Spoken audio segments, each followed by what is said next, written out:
บ่เพียงไอ้บ่ท่านมีลูกสะใภ้อันนี้ยังโสดอยู่ได้แม่หาผัวบ่ท่านได้ยังพ่อน้อยผู้ใดเอาพี่น้องบ้านท่านมีหงนี่ก็บอกเป็นตัวผู้บ่าวหาเอาสั่นเบิ่งตัวหน้าเบิ่งไปหน้าแล้วด้านผลงานให้ถอยบังสอดแจ้งแต่ว่าบ่แจ้งอีดีดอกแม่สมมุติแม่นำขอนย้อนยุคได้ก็ว่านางฟังลำมูได้นี่แล้วด้านผลงานให้ถอยบังสอดแจ้งรับรองว่าน้อติดใจไกลหรือไกลได้ดังมาได้สาน้อเถื่อน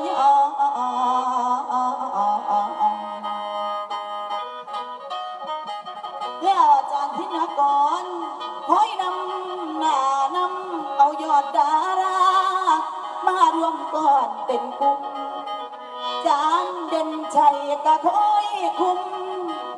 เรื่องการลำแต่ละครั้งโอ้ยฟังแล้วมวนสอน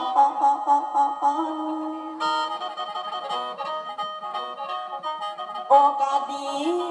ได้มายืนอยู่เพื่อนนิทานใหม่อยู่ในโบสถ์เรื่องนิทานดังขึ้นมาสะเทือนทดแสกพญาอยู่ในเรื่องแล้วบทตลกย่านแฟนหัวจนแถวแห่งหัวควันกันอยู่เต้นเดี๋ยวแหงละบ่แม่โอ้ยน้อแม่คอยถ้าเบิ่งบทเพลินตกบทเดินน้อลูกผัวตอนละมันบัวบัดแห่งจัง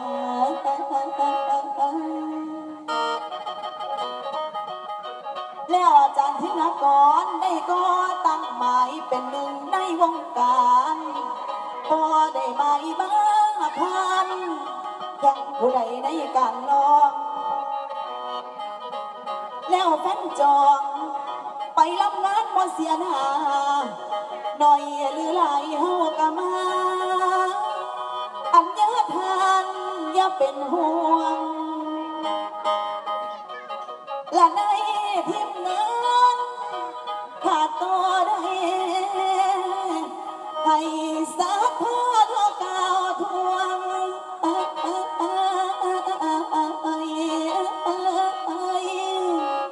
ติเตือนได้แม่นอย่าลืมติเตือนได้แม่นอย่าลืมเด้อยายเด้อโอ้ยโอ้ยคนฟัง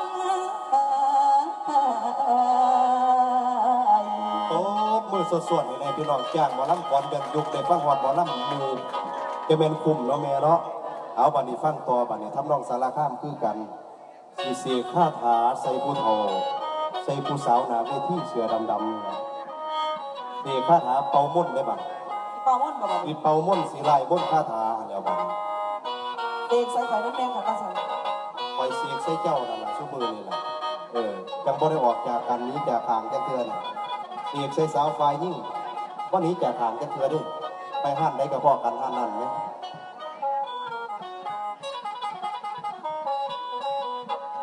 เลี้ยวละละรวยว่ามาละรวยผู้ขาสีเด้อใส่แป้งเลี้ยวสิเป้าไปตามลมโอมคาถาลิ้นทองของสัมมาพระโคดมสิจมวยโอ้ยขันลงกาคาถาทำโจบสิ้นลิ้นทองกาละวีสีมนขังใส่ผู้เฒ่าบ่ได้เฒ่าได้ว่าไหมสีมนขังใส่ผู้สาวดอกซ้ำน้อยได้ฟังคอยแล้วคิดถึงเป็นสาวซ้ำน้อยเลยลืมหอดหนึ่งเข้ามาสาวแม่ห่างท่านแม่ไม้ บ่น้อสาวแม่ห่างแม่หมายมีบ่แม่นอยู่บ่ใหญ่พ่อมาสร้างยกมือแต่ระวังคุณอยู่ข้างหลังเวทีขืนตาแซงอยู่ก็มีหอดมือกองไหมพอยังน้อมสิเป็นมือกองพอยังน้อมสิเป็นมือกองวันนี้เนี่ยหอยน้อมเป็นตะเลี่ยงแต่ปีนี้สาวแม่ห่างท่านแม่ไม้เจ้าภาพใส่ไข่พอฟังหอนหมอใช้นาลงสิเป่ามุนดอกลายนอยเมียนอนคอยอยู่ทางบ้านจนลืมมือโยกอดน้ำเต้าฟังนิทาน3 ทุ่มมาจนว่าอดมือเศร้าโอ้ยมนเข้าสิขอควรสรุปความบ่แล้วเลี้ยวพระเอกพันล้ำลายเลี้ยวนางเอกพันล้ำลายตะเว้นกาย3 โมงโอ้ยจังศิลาอุ้ยลุงหานเป็นแฟนเอ๋ยบ่แม่นคุยบ่มีหวานลูกของพ่อทำใจทำได้เว้าอย่าตอนนี่เองขอบคุณเด้อย่าเมขอบคุณเด้อย่าพอศรัทธาฟังคันมือนี่อุ้ยฟังเรื่องโอ้ยแม่นต่อก่อนอุ้ยฟังเรื่องแม่นต่อก่อนก่อนซ้อนเบียงโอ้ยอุ้ยน้อโอ้ยลันเป็นสารคามร่มกันสีที่บุญไฟไม่ไปกับสิเป็นขอนแก่นค่ะต้องได้หน่อยอ่ะบัดนี้ไกลเวลา5 ทุ่มจังน้อยแล้วเนาะอ้าวเจ้าว่าไปรถเจ้ากันเจ้าสิบอกเรื่องใดสู่พี่น้องฟังหรือสิให้ข่อยว่าก่อนบ่จะว่าก่อนก็ได้ข่อยว่าก่อนก็ได้ฮะไม่ยังร้องไปร้องมาอยู่เดี๋ยวนี้สุดสะแน่นบักลาบันเฮ้ยไล่หูไล่ตาเลยยก2ขึ้นไปเราพี่น้องเนาะอย่าฝ่าเด้อมันบ่ทันเขาจังหวะเคียนเด้อปัญญาจะค่อยตีใส่เอาเรื่องละเพิ่นว่าราคาโมหะโทสะขันตีขันตังอดเด้อทัดยังมีหลอกมีกดมือหลงพวกเก่าเก่าไอ้ว่าอาศีวานาจะพาล่าทั้งคบคนพาไปหาผิดคบบัณฑิตพาไปหาผลคบคนซัวพาตัวอับจนไผอยากยากให้ปากันคนไผอยากสนละวนให้เจ้าเอาเมีย2ผู้เมียนพากันแจกยังกันเนาะทั้งผลเนาะเอามาแจกทั้งนี้นี่ทั้งหน้าเวทีญี่ปุ่นคนที่จ้างเอาบ่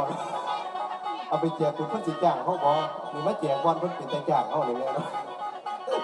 นี่บอลเพิ่นเป็นตาจ้างเขาเลยแจกกันเอาน้ำบัตรไปแจกเขาผู้หากันได้เรื่องพอด้วยเดี๋ยวละเพิ่นมาราคาโมหะโทสะขันติขันตังหมดครับยังมีโลภมีโกรธมีหลงพุทธะองค์กาไว้ว่าสีวานาจะพาลานังสีวานาจะพาลานังคบคนพาไปหาผิดอ๋อละวันเลยคบบัณฑิตคบมหาบัณฑิตพาไปหาผลเดี๋ยวละเพิ่นลาคบคนชั่วพาตัวอับจนไผอยากให้ปากันคนไผอยากสนละวนให้เจ้าเอาเมีย2เดี๋ยวไผอยากยุ่งสมองให้เจ้าเลี้ยนกฎหมายแม่เอ้ยแม่นไผอยากจีบหายให้เรียนไผแท่งหัวเอามันเมียนความผมมาแม่นไผอยากจีบหายไว้ข่อยจะซื้ออยู่ในเนาะว่าบาดอกแม่นไผอยากจีบหายให้บายเมียเพิ่นเนาะพอเนาะแม่นพออยากจีบหายให้เล่นเมียเพิ่นลอยเวินแล้ว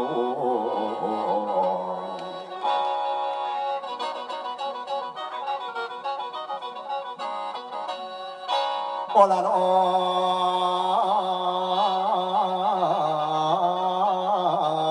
มาฟังลำเด้อ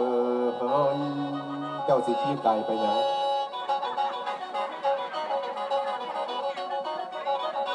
ผู้ใดกลายว่าข่อยเอื้อนมดเลยล่ะข่อยอยากให้คนฟังข่อยหลายๆเนาะเอาแล้วล่ะเพิ่นว่าสวัสดีเด้อครับทุกท่านทั้งหลายผมขอกราบถวายวันพระพ่อแม่ไหวเทิงเฒ่าเทิงแก่พระสงฆ์องค์นี้อย่าให้ผู้ค้านี่เป็นเวรกรรมนำบาปที่ผมลำหยาพี่หนูคนฟังอย่าให้เป็นหลักยังบาปกรรมนำไหลขอโทษเด้อพรใหญ่แม่นแม่พระยกไว้เหนือหัวบางละที่ผมลำตัวพระมันบ่เข้าจังหวะพ่อใหญ่น้อมเอาให้มันเข้าจังหวะพอเอาไม้หมอแค้นเอาให้เราตีให้มันเข้าจังหวะให้มันได้เอาเป่ามาเอาตีพอบัดตีแม่พอเข้าจังหวะเนี่ยพอตีดอกจะฟังตีได้เอาแค้นมา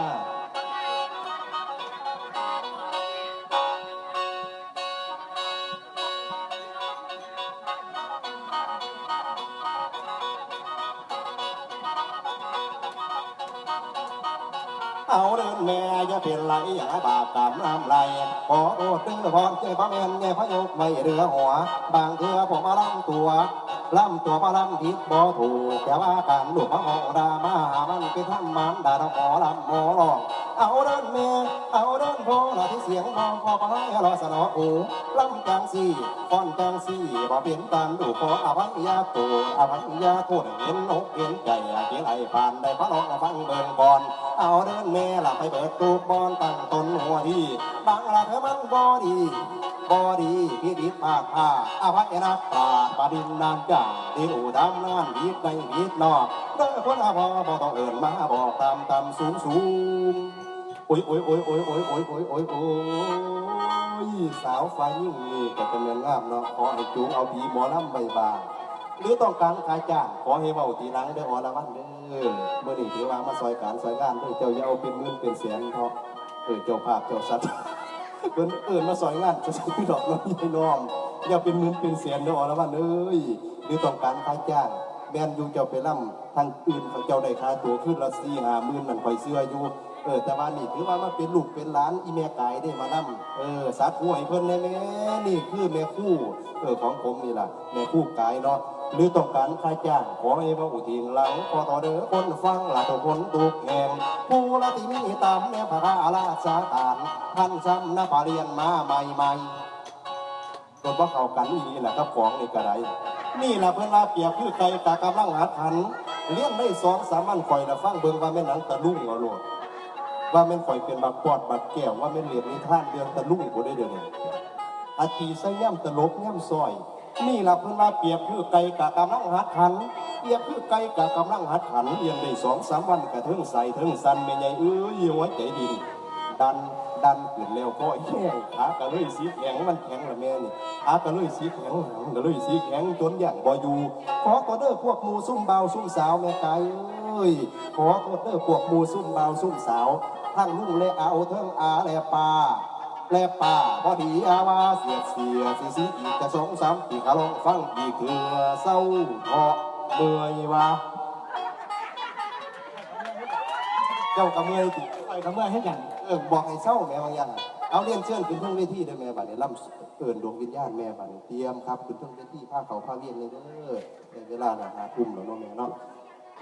นี่ละแม่ที่เตรียมมานั่นละผ้าเขาผ้าเวียนขันหาแล้วก็ลูกผู้ตายครับ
ช่วงนี้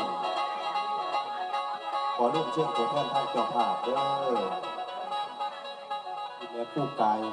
พี่น้องผู้เป็นเจ้าภาพหมอลำอันสารันกับคุณมาเด้อหำแม่ยับขึ้นมาอีกจักน้อยเฮ็ดพิธีการให้เพิ่นเฮ็ดให้สมเกียรติเฮ็ดให้สมศักดิ์ศรีตัวเฮ็ดเรียนๆบ่ได้เด้พี่น้องเฮ็ดให้สมเกียรติให้สมศักดิ์ศรีเฮ็ดให้สมหน้าให้สมตาทางเจ้าภาพยับขึ้นมาอีกจักน้อยแม่ยับขึ้นมาเทิงๆพี่ล่ะมื้อนี้อีพ่อครูเพิ่นมาเบิ่งหมอลำเพิ่นมาฟังร้องฟังลำโอ้ยจังแม่นเป็นบุญเป็นกุศลเนาะพี่น้องเฮาก็ได้ช่วงลำทรงดวงวิญญาณก็ถ่ายอันวิดีโอไว้แน่ วิดีโอวันนี้ก็ดู ไอ้สดก็ได้เด้อ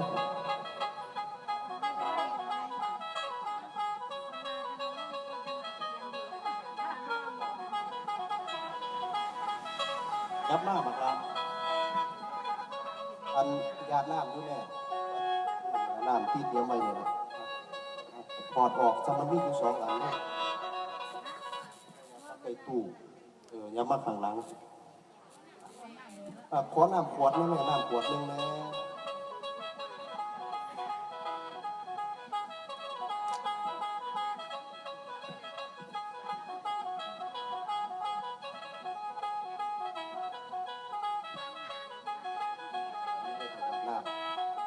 เลขสาม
เอาจังสี่เด้อพี่น้องเด้อ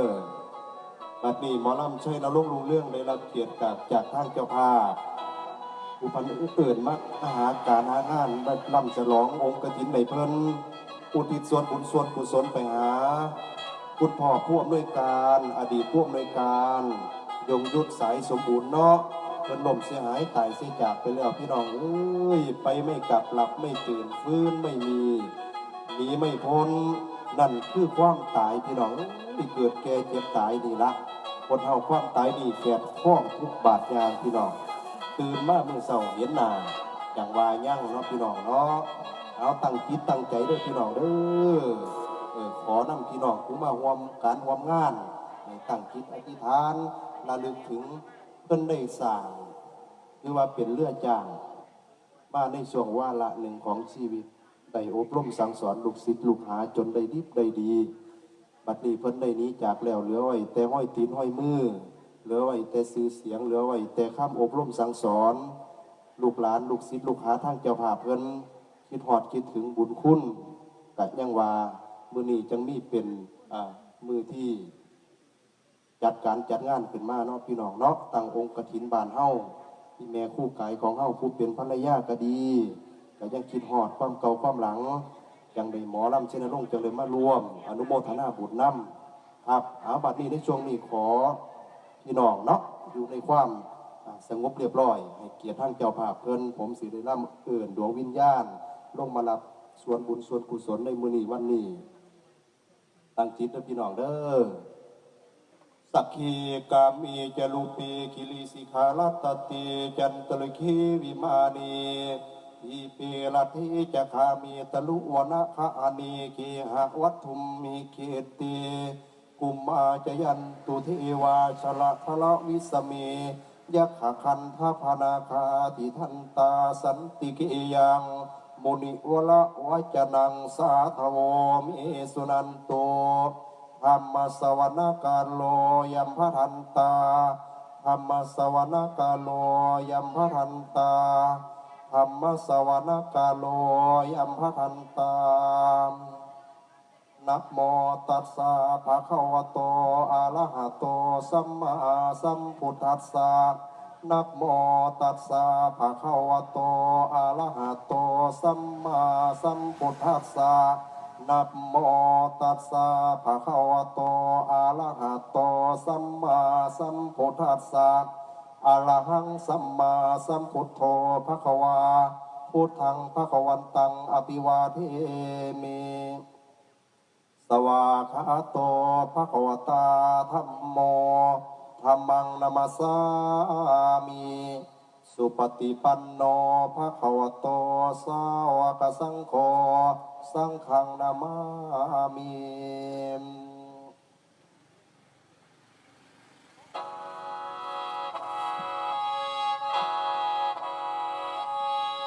สาธุเด้อดวงวิญญาณของพระผู้ยงยุทธสายสมบูรณ์